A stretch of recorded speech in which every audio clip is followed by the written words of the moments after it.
Hello my dear students, welcome back to my channel DPSC diaries. तो हम लोग solve कर रहे थे डीपीएससी सेकंड ईयर का question paper. DPSC second year का प्रीवियस ईयर क्वेश्चन पेपर को हम सॉल्व कर रहे थे। डीपीएससी फर्स्ट ईयर के सभी क्वेश्चन पेपर हमने कवर कर लिए हैं। ये नई प्लेलिस्ट बनाई है, नई सीरीज स्टार्ट की है जिसमें सभी सेकंड ईयर वाले पेपर को सॉल्व कराऊंगी।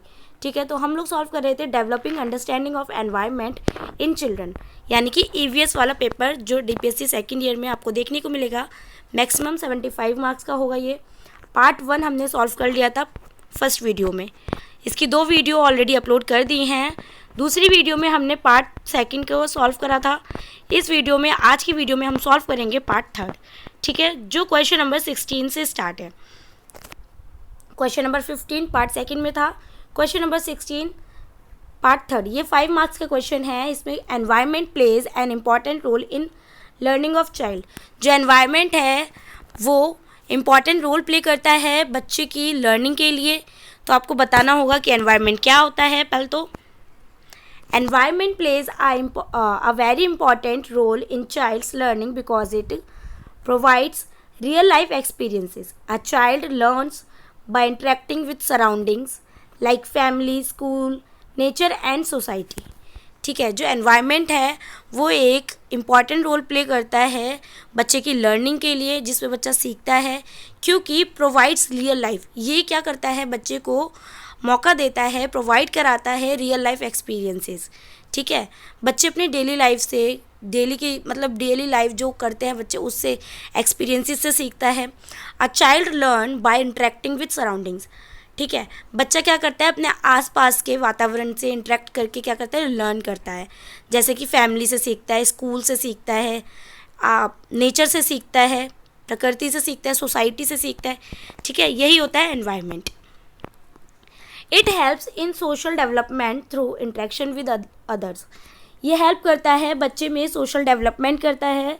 ठीक है, दूसरों से जब बच्चा इंटरेक्शन करता है, दूसरों से मिलता जुलता है, उनसे बातचीत करता है, उनके साथ कोऑपरेट करता है, खेलता है, कूदता है, उनके बारे में सीखता है, रिलीजन्स के बारे में सीखता है, अलग अलग लोगों से मिलता है, वैल्यू करता है। ठीक है, तो इससे क्या होता है, बच्चे का सोशल डेवलपमेंट होता है। ठीक है, it improves language skills by communication. Second है, फर्स्ट तो था कि बच्चे में सोशल डेवलपमेंट होता है, सेकंड है it improves language skills by communication. अब जब बच्चा दूसरों के साथ इंटरेक्ट करेगा तो उसकी क्या होगी, लैंग्वेज भी इम्प्रूव होगी, तो बच्चे की लैंग्वेज स्किल भी डेवलप होंगी। ठीक है, कम्युनिकेशन स्किल डेवलप होगी बच्चे की। थर्ड है it develops thinking and observation skills. क्या करता है, ये डेवलप करता है बच्चे में ऑब्जर्वेशन और थिंकिंग को। ठीक है, थिंकिंग एंड ऑब्जर्वेशन स्किल्स को बच्चे की डेवलप करता है। फोर्थ है it provides knowledge learning by doing. ठीक है, ये प्रोवाइड करता है प्रैक्टिकल नॉलेज। ठीक है, प्रैक्टिकल नॉलेज यानी कि लर्निंग बाय डूइंग, खुद से करके सीखता है बच्चा, तो प्रैक्टिकल भी सीखता है, प्रैक्टिकली सीखता है बच्चा। कंक्लूजन है इसका, दस a rich and positive environment makes learning more meaningful and effective. ठीक है, जो एनवायरनमेंट होता है, दस अ रिच पॉजिटिव एनवायरनमेंट। ठीक है, पॉजिटिव एनवायरनमेंट होता है, ये बच्चे की लर्निंग मीनिंगफुल बनाता है और इफेक्टिव बनाता है, बच्चे के बेस भी स्ट्रॉन्ग करता है और बच्चा क्या होता है, एक्टिव होता है। ठीक है, एक्सप्लेनेशन में बस यही है कि children do not learn only from books, they learn more from there surroundings and experiences. अब देखो, चिल्ड्रन क्या, जो बच्चा होता है वो सिर्फ बुक से नहीं सीखता, अपने आसपास के लोगों से, अपने आसपास के एनवायरनमेंट से, अपने एक्सपीरियंसेस से बच्चा क्या करता है, सीखता है, नई नई चीज़ें सीखता है बच्चा। ठीक है, तो यही था क्वेश्चन कि व्हाट इज़ एनवायरनमेंट, एनवायरनमेंट क्या होता है, एनवायरनमेंट का क्यों इंपॉर्टेंट रोल है बच्चे की लर्निंग के लिए। बस यही क्वेश्चन था। आपको एक्सप्लेन करना होगा, पॉइंट टू पॉइंट आंसर देना होगा, फ्लो चार्ट बनाने होंगे। ठीक है, पॉइंट को एक्सप्लेन करना होगा। ऐसे ही एग्जाम में आपको अपनी आंसर शीट क्रिएटिव बनानी होगी। Question number 17, what is meant by diverse classroom. मतलब कि diverse classroom, what is meant, आप क्या समझते हैं डाइवर्स क्लासरूम, यानी कि अलग अलग तरह के बच्चे, सभी टाइप के बच्चे जो होते हैं क्लास में, डाइवर्सिटी समझते हो। मैंने ये टॉपिक पढ़ाया हुआ है डीपीएससी फर्स्ट ईयर में। अगर किसी को भी कोई प्रॉब्लम हो ये टॉपिक में, तो मैं उस टॉपिक का लिंक वीडियो के डिस्क्रिप्शन में डाल दूंगी। पूरा अगर आप टॉपिक पढ़ेंगे तो आपको बहुत ज़्यादा हेल्प होगी उससे, ठीक है। डाइवर्स क्लासरूम, ठीक है। How can teacher use classroom diversity as a resource. अब इसमें पूछा है कि पहले तो डाइवर्स क्लासरूम के बारे में बताइए कि ये क्या है, फिर बोला है कि टीचर कैसे यूज़ करती है एक डाइवर्सिटी वाला मतलब क्लासरूम को, जहाँ पे अलग अलग तरह के बच्चे हैं, अलग अलग जाति धर्म, मतलब अलग अलग रंग रूप हर तरीके के बच्चे हैं। तो आप कैसे मतलब कि बच्चों को सिखाएंगे, और क्लासरूम जो डाइवर्सिटी वाला है उसको एज अ टीचर आप कैसे यूज़ करेंगे एक रिसोर्स की तरह, ठीक है। तो आपसे यही पूछा है क्वेश्चन में। तो पहले तो आपको बताना होगा डाइवर्स क्लासरूम क्या होता है। A diverse classroom is one where students differ in language, culture, ability, background and learning styles. देखो डाइवर्स क्लासरूम क्या होता है, जहाँ पे जो बच्चे होते हैं अलग अलग लैंग्वेज बोलते हैं, अलग अलग कल्चर के होते हैं, जिनमें अपनी अपनी क्षमता होती है, मतलब खुद की एबिलिटी होती है, अलग अलग बैकग्राउंड के होते हैं, और लर्निंग स्टाइल सबकी अपने अपने अलग अलग होते हैं, ठीक है। डिफरेंट डिफरेंट टाइप के बच्चे होते हैं, ये होता है डाइवर्स क्लासरूम। अब पॉइंट बी में आपको बताना होगा using diversity as a resource. आपको diversity as a resource use करनी हो, जैसे आप सपोज करें कि आप टीचर हैं, तो आपको अगर ऐसा ही क्लासरूम मिले तो आपको कैसे रिसोर्स मतलब डाइवर्सिटी जो क्लासरूम है, डाइवर्सिटी में क्लासरूम है जो डाइवर्सिटी वाला, इसको आपको एज अ रिसोर्स यूज़ करना है बच्चों को लर्निंग कराने के लिए, सिखाने के लिए। तो आप कैसे करेंगे, देखो encourage students to share their experiences and culture. बच्चों को एनकरेज करेंगे कि अपने अपने एक्सपीरियंसेस को शेयर करें, अपने अपने कल्चर के बारे में शेयर करें, ठीक है, एक दूसरे को। और क्या करेंगे, फर्स्ट ये है। सेकंड है use group activities to promote peer learning.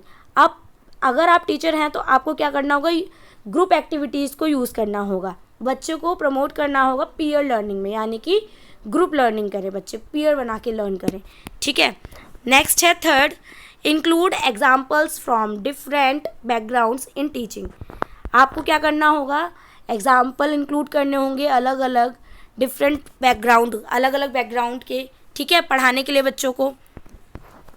Conclusion है diversity makes learning richer and more inclusive. जो डाइवर्सिटी है वो लर्निंग को क्या करती है, बहुत अच्छा बनाती है और इंक्लूसिव बनाती है। इंक्लूसिव यानी समावेशी, ठीक है, इंक्लूसिव बनाती है, हर तरह का बच्चा होता है उसमें, जिसमें बिना भेदभाव के पढ़ाया जाता है। Instead of seeing diversity as a problem, teachers should use it as an opportunity for better learning.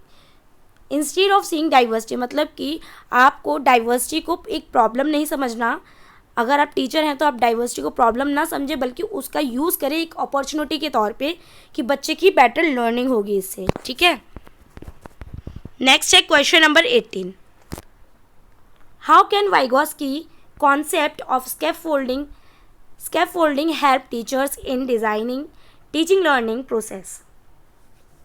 अब जो वाइगोस्की हैं, अब इसमें पूछा है कि कैसे वाइगोस्की जो कॉन्सेप्ट है, जो स्कैफोल्डिंग वाला कॉन्सेप्ट दिया था वाइगोस्की ने, हेल्प करता है टीचर को डिज़ाइनिंग टीचिंग लर्निंग प्रोसेस, यानी कि बच्चों को टीचिंग लर्निंग प्रोसेस में बच्चों को कैसे स्कैफोल्डिंग जो है वो हेल्प करता है। क्या इसके मतलब स्कैफोल्डिंग क्या है आपको बताना होगा, इस कॉन्सेप्ट के बारे में बताना होगा, और फिर कैसे ये प्रोसेस टीचिंग लर्निंग में हेल्प करता है ये बताना होगा। Scaffolding means providing support to children during learning and gradually removing it as they become independent. देखो जो स्कैफोल्डिंग होती है, स्कैफोल्डिंग का मतलब होता है कि प्रोवाइड करना बच्चे को सपोर्ट, ठीक है, टेम्परेरी सपोर्ट बोलते हैं जिसको, ये नहीं है कि परमानेंट सपोर्ट हो, टेम्परेरी सपोर्ट होता है ये, ठीक है। Support to children during learning and gradually, जब बच्चा सीख रहा होता है उस टाइम पे जैसे गाइड करने वाले होते हैं, हमें गाइड करना है एक तरीके से बच्चे को। Removing it as they become independent, फिर आप क्या करेंगे जब बच्चा उस लायक हो जाए, मतलब जैसे बच्चा आप समझने लग जाए उस चीज़ को। पहले जैसे अब कोई चीज़ है बच्चे को आप सिखा रहे हो, वो नई नहीं है उसके लिए, तो आप क्या करेंगे, बच्चे को गाइड करेंगे, करेगा बच्चा खुद ही, पर आप उसको क्या करेंगे, एक स्कैफोल्डिंग यानी कि उसको थोड़ा सा हिंट देना है, हेल्प करना, उसको गाइड करना, ठीक है। उसके बाद में जब बच्चा क्या हो जाए, इंडिपेंडेंट हो जाए, खुद ही बिकम हो जाए, उसके लिए बिकम इंडिपेंडेंट, तो आप क्या करेंगे, अपनी जो गाइड होगी यानी कि स्कैफोल्डिंग यानी कि एक जो हाथ होता है ना बच्चे के पीछे, वो आप क्या करेंगे, रिमूव कर लेंगे, क्योंकि अब बच्चा क्या हो गया, इंडिपेंडेंट हो गया, वो खुद से कर सकता है, सीख सकता है। Teacher gives step by step guidance. देखा, टीचर क्या करेगी, स्टेप बाय स्टेप गाइडेंस देगी स्कैफ फोल्डिंग में।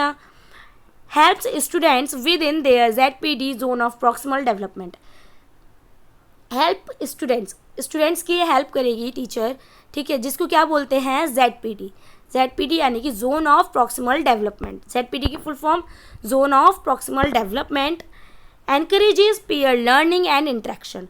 बच्चे को एनकरेज करेगी पीयर लर्निंग के लिए और एक दूसरे से इंटरेक्ट करके, दूसरों के साथ इन्वॉल्व होके, बच्चों के साथ रियल लाइफ एक्सपीरियंस के साथ में क्या करेगी, क्या करेंगे बच्चे, पीयर लर्निंग करेंगे। ठीक है, टीचर क्या कराएगी, पीयर लर्निंग कराएगी बच्चों की, जिससे बच्चा इंटरेक्शन करे, कम्युनिकेशन स्किल्स डेवलप हो, बच्चा अच्छे से सीखे, ठीक है, एक दूसरे को देख के।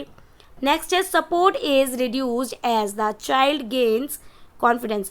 फिर क्या करना है, सपोर्ट को रिड्यूस कर देना है जब बच्चे में कॉन्फिडेंस क्या हो जाए, बिल्ड हो जाए।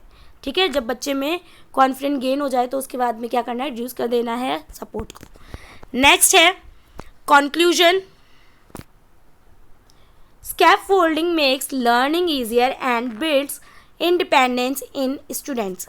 जो स्कैफोल्डिंग है वो क्या करती है, लर्निंग ईजियर, मतलब कि बच्चे के जो सीखने का होता है, बच्चे को लर्न करने का, उसको क्या करती है, ईजी बनाती है स्कैफोल्डिंग, जिससे बच्चा आसानी से सीखे। ठीक है, and builds independence in students. ठीक है, बच्चे में इंडिपेंडेंस क्या करती है, बिल्ड करती है। It ensure that children do not feel difficulty and learn concepts with proper support. ये इंश्योर करता है कि बच्चा प्रॉपरली क्या करे, लर्न कर सके कॉन्सेप्ट्स के साथ में। ठीक है, इंश्योर करती है कि children do not feel difficulty, बच्चे को डिफ़िकल्टी फील ना हो, ये इंश्योर करती है, और बच्चे का कॉन्सेप्ट क्लियर हो, प्रॉपर लर्निंग हो और सपोर्ट के साथ बच्चा सीखे। ठीक है, ये था क्वेश्चन नंबर 18। नेक्स्ट है क्वेश्चन नंबर 19। वीडियो ज़्यादा लॉन्ग हो रही है तो मैं वीडियो को यहीं एंड करती हूँ। मिलते हैं नेक्स्ट वीडियो में, क्वेश्चन नंबर 19 से स्टार्ट कराऊंगी, तो वीडियो को मिस मत करना, वीडियो को एंड तक देखिए, क्योंकि एग्ज़ाम स्टार्ट होने वाले हैं, कभी भी डेट शीट आ सकती है, एग्ज़ाम स्टार्ट होने वाले हैं। बिना टाइम वेस्ट किए अगर आप PYQ भी सॉल्व करेंगे, आपको एक क्या हो जाएगा, ओवरव्यू मिल जाएगा कि किस टाइप के क्वेश्चंस एग्ज़ाम में पूछे जाते हैं।